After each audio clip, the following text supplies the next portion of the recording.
Welcome back, Podheads. I'm your host today, Holly Spear. And I'm Kylie Colwell. And today, I'll just go ahead and hop right in. We are headed to Gaffney, South Carolina. It's in the late 1960s in a quiet little mill town where people worked hard, left their doors unlocked, and thought that they knew their neighbors. But between 1967 and 1968, one man changed all of that. This is the story of Leroy Martin, a father, a husband, a mill worker, and the man who would become the Gaffney Strangler. It's May 20th, 1967, and Annie Lucille Dedman is just 32 years old. She's out for what was probably a rare and much needed night off. She and her husband, Roger Dedmond, had left their home in Forest City, North Carolina, and they had recently moved upstate to a region of South Carolina. Annie was actually a mother of four, and three of the children were from a previous marriage. And they have a newborn at home. So she's probably very much needing this little night out with her husband. They weren't just in one place either. They're club hopping. They're hitting up a few night spots and drinking. But as the night went on, Annie noticed that Roger was getting more and more drunk, and tensions between them started to rise. Witnesses at one of the nightclubs later recalled a heated argument between the two about where to go next. And that fight didn't end when they left. Witnesses on the road later described a car matching theirs swerving across lanes with a red cab following behind them. Inside, the argument escalated. Annie was finally put up with the argument and she pulls the car to the side of the road. She tells Roger he can just sleep it off in the car, but she's done. She gets out and she starts walking towards home. Roger ends up passing out, and Annie is now alone on the road in the dark. And she doesn't make it very far, because that's when a red cab pulled up behind her. The driver offers her a ride, and Annie unfortunately accepts, and she's never been seen alive again. That next morning, along a quiet rural stretch of Jerusalem Road in Jonesville, South Carolina, a driver spots something horrifying: the nude body of a woman lying against a fence surrounding an electrical transformer. It's Annie. The coroner confirms it on the scene: bruises on her head and neck, signs of ligature strangulation, and a heavy blow to the head. Official cause of death is strangulation. Annie had also been sexually assaulted. Her clothes were later found tossed in a nearby wood, but otherwise, no evidence, no obvious suspects. But police head straight to Roger. They knock on his door and deliver the devastating news, and immediately start questioning him. Roger explains yes, they'd been out drinking, yes, they argued, and yes, Annie pulled over and got out of the car and he ended up passing out. When he woke up, she was gone. He figured that she'd make her way home, like she had before when they had arguments like this. So apparently, this kind of night had happened before. The couple drank, they drank too much, they argued, they reconciled, and then they moved on. And Annie had left Roger places before. She would leave him to sober up and then talk later. But every other time, Annie had showed up home eventually. But this time she didn't. And that's why police were laser focused on him. He had no alibi. Really, he just passed out and woke up and Annie was gone. Investigators uncovered that they had marital issues, like almost all marriages do. Annie's three kids from her previous marriage were reportedly treated different by Roger. And Roger had substance abuse problems, and they were starting to affect their relationship. There was even a rumor that Annie had planned to leave Roger once the kids had finished their school year. Annie's uncle told police that Roger had tearfully confessed to him, saying, "I don't know if I did it, but I'm afraid that I did." And then Roger confesses to police. In a 6-hour interrogation, Roger admitted killing Annie during their fight. But the thing is, he later recants his confession and passes a polygraph. Still, he's charged with Annie's murder. At trial, Roger took the stand and denied killing his wife. Now, there's no physical evidence. There's no fingerprints. There's no murder weapon. Nothing but circumstantial evidence and his shaky confession. But the jury convicted him anyway. 18 years on the Union County prison farm. Case closed. Or so that's what everyone thought. Fast forward to February 8th, 1968, so around a year later. A man named Bill Gibbons, a local reporter, gets a bizarre phone call at his office. And remember Bill's name because he's going to be kind of a focal point of this case from here on out. The caller asks for the little fellow who drives the Falcon. Now, Bill assumes he's speaking about a colleague named Jim Holland. He's the only person that Bill knows that even drives a Falcon. So he tells the caller Jim's not in right now, but he can leave a message for him. The caller refuses to leave a message. Instead, he tells Bill, "Get out 3 sheets of paper. I've got 3 different stories for you." And then he rattles off 3 names and locations that go with each name: Nancy Christine Reinhardt, East Smith Street; Nancy Carol Paris, Chatham Avenue; Annie Dedmond, March 1967, Jerusalem Road. And then the caller adds, "Take the sheriff with you. Don't go alone," which is super creepy. Very eerie phone call. Yes. So this is weird, but as a reporter, Bill gets strange tips all the time. And he thinks about sending the lead to someone else in his office. Bill's the managing director, and he's not usually the one that would follow up on leads like this. But today he's alone in the office. So he grabs his keys and he drives to the sheriff's office. And he and Sheriff Wright head to the closest location. They pull up to a bridge on Ford Road. They walk to the edge, expecting maybe to find a dead animal or, at worst, a drug drop.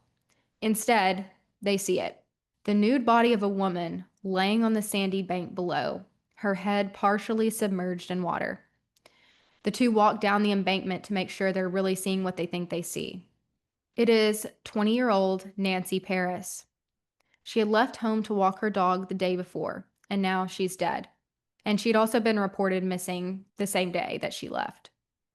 Her body is fresh, little to no decomposition, meaning she was killed recently. She's covered in bruises and burns that look like cigarette marks. And they're not done. The caller had given 2 more locations. At the next, a wooded area near East Street, a search party finds the nude body of 14-year-old Nancy Christine Reinhardt. She had been missing for 10 days. Her injuries were even more horrifying. The same cigarette burns, ligature marks, bruising on her hands, legs, and ankles, and signs that she had been restrained. And the haunting detail was that she was wearing a wedding and engagement ring. She's 14 years old, by the way, and she's not married or engaged. Whoever did this put those on her?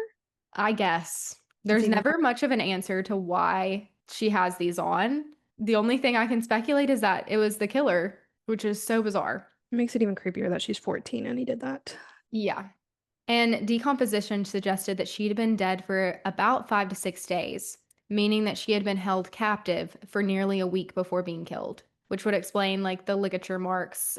And just like Nancy Paris, her body had been carefully placed, not dumped in chaos. So at this point, we have 2 Nancys. I'll usually use their first and last names just so it doesn't get confusing. Finally, the search team heads to the final location, Jerusalem Road, for the body of Annie Dedmond. But by this point, we know that Annie's body has already been found, so police are a little confused about what they're going to find here. But they find nothing: no body, no evidence of a crime. But we know that Annie was, in fact, found there, but she had been found there months before. And the killer, her husband, was in prison, serving an 18-year sentence for her murder. And this is actually something that the caller had mentioned. He had said that this was a murder that someone else was serving time for, and he was concerned about that. What a good guy. As news broke about these murders and the link between Annie's case, the public began to believe that an innocent man was behind bars. But the police, however, were not as easily convinced. They weren't letting Roger Dedmond off the hook until they were able to prove that they were wrong. But the caller was not patient enough to wait for this. The caller ended up calling back Gibbons a few days later. Of course, by this time, the FBI and the state police had bugged all the phones in the office. Police expected this caller to call back, and thankfully he did. And I don't know if you've seen like in the movies where someone will call, like a ransom caller will call someone, and the police try to keep them on the phone like as long as possible so that they can trace the number. Oh, yeah, and they always hang up before they can. And yeah, the minute before they hang up. Yeah. Okay, so that's how it is in this situation. That's real. So they're trying to keep him on the phone like as long as possible. The caller is adamant that Roger Dedmond has been wrongfully convicted for his own crime. He said, "We're going to have to do something about that man down there serving my sentence." Gibbons keeps asking questions, as many as he can, to keep the man on the line longer. The caller described things in vivid detail. He described exactly what Annie was wearing. She had a blue purse that snapped at the top. Inside of it was a lipstick. an aluminum comb, a picture of a girl sitting on the back of a white falcon, car keys, and a watch with no band. And she had told him that the band had been broken during a fight that she had with her husband. So the caller knows all of these like crazy details. And then Gibbons suggests that they meet and have a conversation in person. Of course, the caller declines. He says, "They're gonna have to kill me like the dog I am." He said, "I killed Miss Stedman, I killed Miss Paris, and Miss Reinhardt. I killed them all, with them begging me not to do it." Obviously psycho, but he does sound a little remorseful. Maybe a little. I mean, it's kind of like reminds me of the weepy voice killer, and we did that not too long ago, where he's like actually weeping, like he sounds remorseful. I don't know if he actually is or not, or if it's like a show kind of thing, but this guy is like very similar in my opinion. Yeah, is he remorseful or is this just part of the game? Yeah. So even though they kept him talking, the police were not able to trace the call. Over the next few days, police's phone line was flooded with people calling in tips, but none of the tips materialized into anything solid. That is until a local man came forward. He said that he was parked out by the bridge on Ford Road on February 7th when he saw a tall, skinny white man dump something off the bridge. Then he got in his car and he sped off. He thought it was maybe like a dog being tossed off the bridge, which I don't know if he meant a dead dog or a live dog. I won't even get into that, but okay. The man said he initially did not come forward because he was actually with a woman and he was married. So, he didn't want to get himself in any trouble. So that's why he didn't come forward at first until he started seeing the news that there was an actual murder on the loose. Now, right after this, Mr. Gibbons gets another call. This time he gets a call on his home phone, which is kind of creepy. And during this call, Gibbons tried to convince the killer to turn himself in again and get some help. The man obviously refused. He said there was no helping him. He said, quote, "I am a psycho, and the only reason I am telling you this is to get the other boy out. He is serving my time." But yet he won't turn himself in. So that makes me feel like he's not like super remorseful because if you are, then you could just like go turn yourself in. So kind of to that point, I don't know if it's genuine remorse or just like an act, but the caller went on to say, "Not to worry.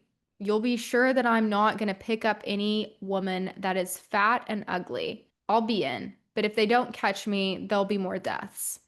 So he's great. Both the bodies of Nancy Paris and Nancy Reinhardt were autopsied.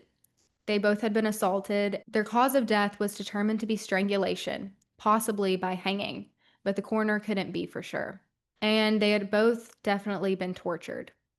As you can imagine, this sent the town of Gaffney, South Carolina, over the edge.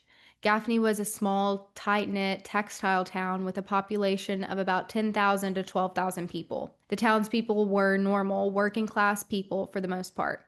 Much of their lives revolved around the mill, the farms, or the local churches. Life was simple but traditional until fear gripped this town, and like we hear about in every small town murder, people started locking their doors, women stopped going out alone, and parents kept their children under close watch. And people were right to be scared, and that is because the killer struck again, just like he said he would. It's Tuesday morning when 15-year-old Opal Diane Buxton was walking to school with her little sister Gracie. Opal's ahead, maybe 20 steps in front of Gracie, when a sedan passes them and the trunk is wide open. Then the car suddenly reverses. A man jumps out and grabs Opal, throwing her into the trunk. In broad daylight, Gracie freezes, and the man looks directly at her. And then she bolts. She runs for her life back towards home. When she turns around, the man, the car, and her sister are gone. Gracie's able to describe the man as a tall, skinny, white male driving an older blue Ford. And this matches another witness's description. Remember the man who was married who saw a tall, skinny white man dumping something off of the bridge. But soon, Gracie starts doubting herself. Was the car really blue? Was it really a Ford? Police know how unreliable eyewitness memories can be, especially under trauma. But this is all that they have. This time, police react instantly. They bring in the FBI and they flood the area with over 100 officers. Volunteers comb the woods, and it's actually Opal's father that finds Opal's school books and a shoe near the bus. Then, searchers find her scarf, suggesting that The car went deeper into the rural area after the abduction. So they're kind of able to tell like which direction she's traveling, but that's really all that they get from this massive search. Now the community is spiraling. Prank calls start flooding women in Gaffney's phone lines, threatening them with the same fate as the victim. Even the sheriff's office gets calls from men pretending to be the killer. I don't even have anything to say. We get that a lot in these stories, prank calls, and I truly don't understand where these people come from. Straight to hell. Straight to hell. But it happens so much. Like I just don't understand. Like, are these people among us? Are you here? Like, I don't know anybody that would do that, but obviously there are. It's just, I don't know. And then a break. Two volunteers driving through a rural part of town spot a blue sedan parked in a field with its trunk open, and a man is inside, staring at them as they pass. These volunteers know that they're looking for this blue sedan and they see it parked in a field. And they're just getting red flags all over the place. When the man stops staring at them, he guns it and skirts out of the field. And the volunteers follow him. He pulls into a random driveway. He hops out and he starts casually talking to an elderly man in the yard. So the volunteers, with nothing else to do, just jot down his license plate and go straight to the sheriff's office. The plate comes back to 31-year-old Leroy Martin. Who is Leroy Martin? If you're from Gaffney in 1968, you probably knew him. He was born and raised there. He was a mill worker, he's married, and he's a father of three. By all accounts, he's friendly and hardworking. But here's what either some people didn't know or they chose to ignore, and that is that Leroy Martin had actually already been to prison. Around 11 to 12 years earlier, he was convicted of assault and battery with intent to kill, and that was after he had raped a young woman. I don't know where this like family friendly man vibe is coming from, but Leroy is not that. But for some reason in this town, he has a good reputation. Well, I guess it was before, Facebook and internet searches. Yeah. Yeah. Like, I guess you're not looking at the mugshots on Facebook, but police start quietly surveilling him, hoping that Opal might still be alive. They watch him wash his car in the middle of the night, which is weird, and they follow his every move. And then on February 16th, 1968, searchers find Opal's nude body in the woods. She had been choked, stabbed, and assaulted. Unlike the others, her cause of death was a stab wound to the chest. Investigators believe this could have been because she was fighting back so hard that he had to kill her another way. So, police had kind of been treading lightly with Leroy Martin because they believed that Opal still may be alive. Now that they know she's not, they have more than enough to move in and arrest him. So police storm the mill where Martin works and they arrest him. Workers are stunned. Some say it's even a waste of time. Leroy could never be the one who did this. But Martin knows why they're there. And on the drive to the police station, police do something that's like, it could have been brilliant or really crazy and it worked out well for them, but it could have been a complete disaster. But they don't take him straight to the station. When the police arrest him and put him in the back of the car, they just start driving around with him in the back. In the beginning, Martin is in the back trying to plead his innocence, but the police just ignore him. So they drive some more and they let him sit in silence. And he's asking stuff like, why are we not going to the police station? Like, what's going on? Like, all of this stuff. And they stay completely silent. They don't say anything. And I don't know why, but then Martin just starts talking and he confesses without any prompting, without any like questions from the police, just from them completely ignoring him and pretending that they do not care what he has to say. And he admits to killing Annie Degmond, Nancy Paris, Nancy Reinhardt, and Opal Buxton. He describes how he strangled the three with his belt and how he stabbed Opal. So this is game over. And kind of like my theory on this is that he's just one of those killers who wants the control and who wants to talk about it. Like he's calling reporters, he's calling the sheriff's office, like he's calling all these people to talk about this murder and to give them leads and tips. He's just one of those people that wants the spotlight on him. And I don't think that he really cared that an innocent man was serving his sentence. I think he was just upset that someone else was getting the credit for a murder that he did. So police take all that into account and they do this, like drive around thing where they ignore him and he just ends up confessing, which is crazy. Very smart move. I wouldn't think they would even think to do that back in the day. I know. And they didn't like try to probe him or like, get him to do anything or like force a confession. They just like didn't have to do anything. They just sat there. No, your theory makes sense. I was thinking, I was like, if the police just drove around like aimlessly and didn't talk to me, I was like, oh, they're gonna like kill me in the woods or something. Oh, that's 100% what I would be thinking. With the confession, investigators finally link Martin to the phone calls. They even find Annie's keys in a stamp book where he said that they would be. And so they're able to do this, like link him to be the caller because they had all of these incoming prank calls that they had to search through every prank call and see if it was possibly the killer. So they have these calls coming in of people saying like, "Oh, go down Smith Road and like you're going to find this and this and this." So the police actually have to take their time to go down to that road and see if they find anything. Well, they start to find out that some of these calls were really the killer and they start finding more things. So they find keys, they find a stamp book, they find Opal's coat with her initials in it, and that's kind of close to the body. And they also find, this is the most devastating for me, Nancy's dog that she was walking and it had been killed. No. Hate that. But a grand jury indicts him for all four murders. While awaiting trial, he undergoes a psychiatric evaluation, and the verdict is he's not insane. He knows exactly what he's doing.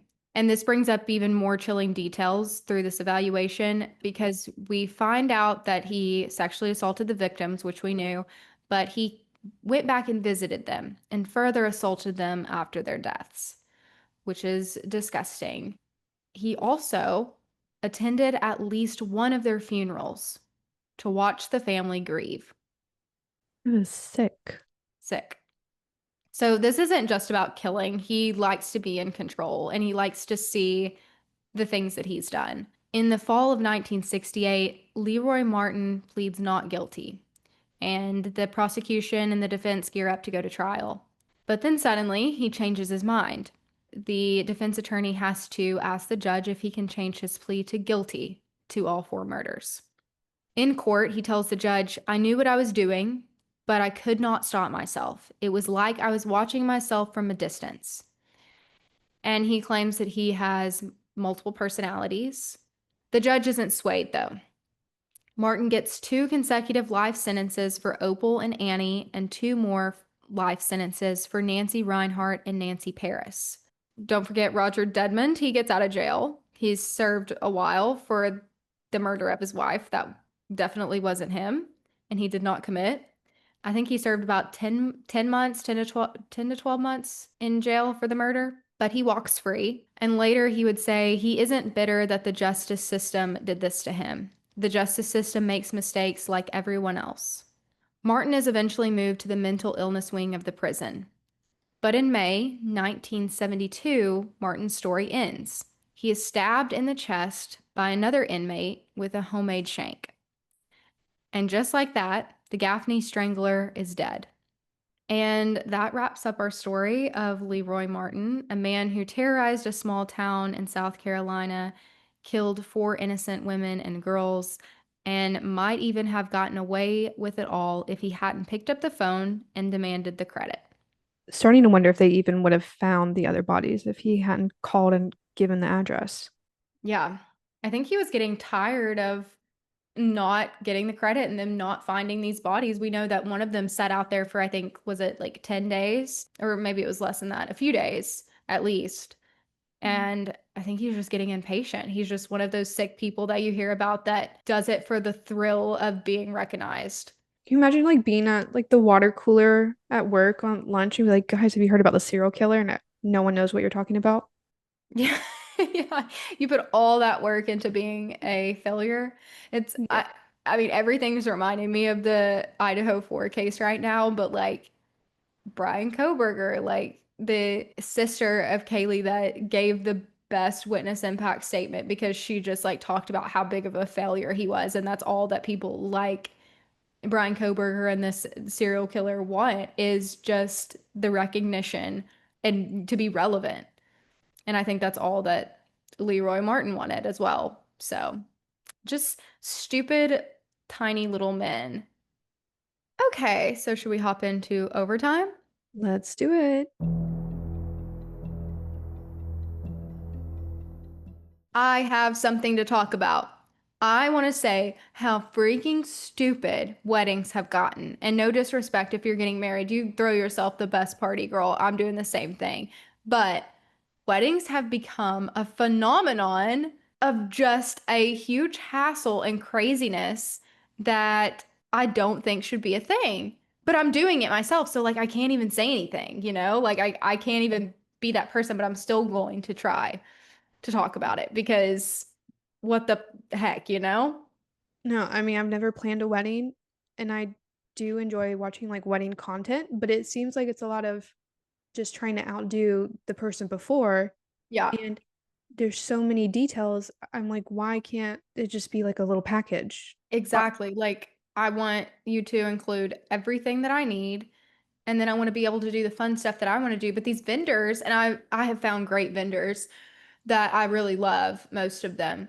But it's just like there are vendors out there that you contact and they will just, I mean, they will just price gouge you because that's how what they can do. Like it's just such a hot market right now to do the biggest and craziest thing. Man, I picked the wrong career. Like you do you, like get that bag. But I'm like, damn, man. Like, cut No, me a break. I know it doesn't cost you that much because let me tell you, I'll just go ahead and say, like, I went to a few different places to get like my tablescapes, like my plates and cups and silverware and all this stuff. And it was like $200 for 200 forks, $200 for 200 knives, $200 for 200 spoons, $200 for 200 salad knives. And I was like, if you don't think that I know I can go on to Alibaba and get this for less than $100 of like 400 sets of this stuff, I'm doing and this that for convenience and for my time, but I'll happily go on to my Chinese websites where you're getting it and get it myself, which like that's fair. I can do, I can do that. and Like, that's for rentals of like some yes, that's it's insane. insane. And But like, the crazy part is, I mean, also like ordering it yourself, but then if you went to like a regular like party rental place, it would still be way cheaper than like a wedding rental. yes, 100%. And like, no, and I say that, and I mean no disrespect to the vendors because like I'm all for people like making the money that they want to make, but I just feel like if people knew that they could get it somewhere cheaper, they would. And I just think it's sad and unfair for people that don't, I don't know. I feel like it sucks. It just does. Yeah, quit price gouging the brides. Yeah. I don't know. It's crazy. It's just insane. I was explaining to Luke, which is my fiance, if nobody knows, but I was trying to tell him just like all the crazy wedding stuff, and guys just don't understand literally anything. I was telling him about how I'm just going to order my own chargers because I can get them cheaper wholesale from somewhere. He was like, "Why are you getting chargers for guests?" And I was like, "Well, because you have to have them. They are important. They just make everything look good and go together." And he just couldn't get in his head like why I was buying chargers for everybody. Of course, the man didn't know that I was talking about the plates that go under plates. I mean, and I say that because I'm like, actually, that's pretty valid. Like that's a really stupid concept. And the more I thought about it, I was like, you know what? That is pretty stupid. Oh, let's put a big plate under another plate. How many plates can we keep stacking and charging people? Like who's coming up with these ideas for things? It's just for decoration. You literally don't use it. Yeah, like, oh, guys' boutonnieres, like, we don't have enough flowers here. Like, where can we put them? I know, let's pin them to the guys' little shirts. Oh, that's cute. No, stop somewhere. It's got to end somewhere, you know? Nah, there's too many little details. There's too many little details. But then at the same time, I do love doing it. So, like, I'm part of the problem, and I know that. I know I'm part of the problem. There's this one TikTok page. I just need to find it. It's this like China tablescape company in Dallas, and it's like $300 like for like a single plate. But they just like show videos of like, like really preppy like SMU graduates, like their parents taking them to get like their first like table set or whatever, like as an adult. And they have like, I mean, gorgeous plates and gorgeous chargers and like table linens. And it's thousands and thousands of dollars for plate, and I just eat it up. I love that. I do really love that. And I'm part of the problem because I can be convinced for something like that. You could convince me that I need that $300 plate. It's sick. I'm sick. I know it. We're all victims of capitalism. We really are. Which brings us to Kylie's topic, which flows really well into this. What did you see people do that you thought was rich when you were younger? I was talking about this the other day about charger plates. If I like went to a friend's house for the first time and they had a finished basement, like it actually had like drywall and stuff, I'm like, Mhm. oh, they got money. Because I mean, no offense to my parents, I love you, but our basement has been unfinished for 25 years. Yeah, no, and chargers definitely are one of those things. Like, it's just a thing. I don't know. I guess you use them when you have fancy dinners. And if you didn't go to a lot of fancy dinners as a kid, which I didn't, that you would be like, what is this stupid idea of things that these people do? No, my like best friend growing up, they had two separate dining rooms, but both of them were always fully, you know, dressed up with the charger plate silverware out at all times. And I was like, we eat off plastic plates in my house. We don't have linen napkins. Linen napkins, that's another good one. Yeah. And also just in having two separate eating spaces, like a breakfast table and a dining room table. I did a lot of things when I was a kid that now looking back, it probably looked like I had, like buy new school supplies every year. Like that's such a luxury. Or like buy new school clothes every year, every season. Like that's definitely like a stupid thing that why would you do that? But Oh, that was my favorite. Was the back to school shopping. it Going to really like was. Office Depot or Staples. I didn't care about the clothes. I cared about the binders and the folders. Yes. On my list, a rich kid thing I thought was if you had like the zip up or like Velcro like trapper keeper binders Oh, yeah. instead of just the like fold ones. I was like, oh, Yes, I know exactly what you're talking about. The zipper binders instead of just the normal, like, cardboard plastic binders.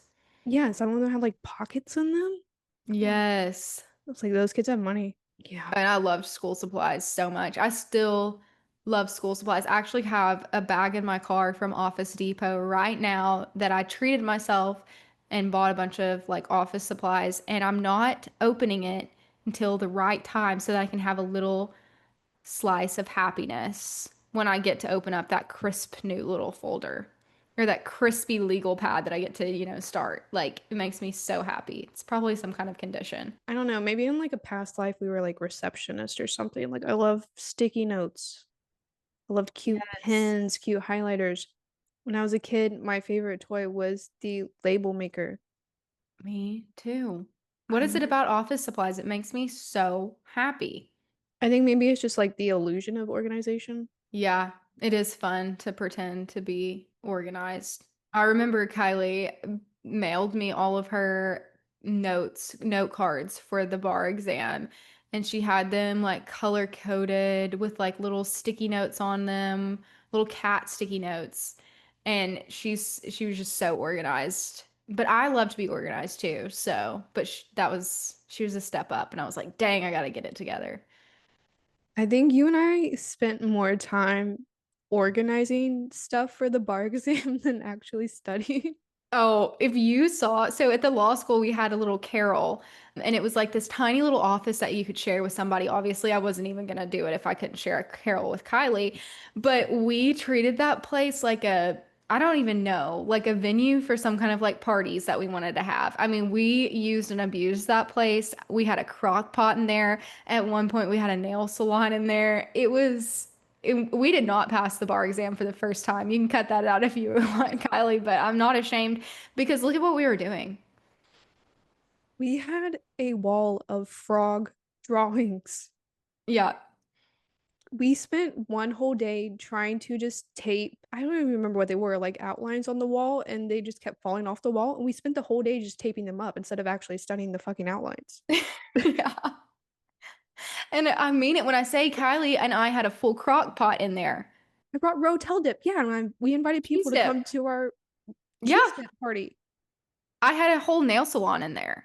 You did my nails. I did her nails, I did my nails. Like I don't know. We did not have effective use of our time. And that's not on us. They gave us a carol. They told us we could do whatever we wanted.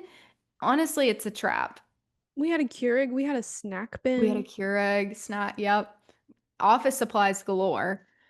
Oh, I was so excited to go to Target for our Carol. People decorated their carol. That's so cringy. I can't. I mean, we kind of did too, but like looking back, I'm like, probably should have been flipping through some books.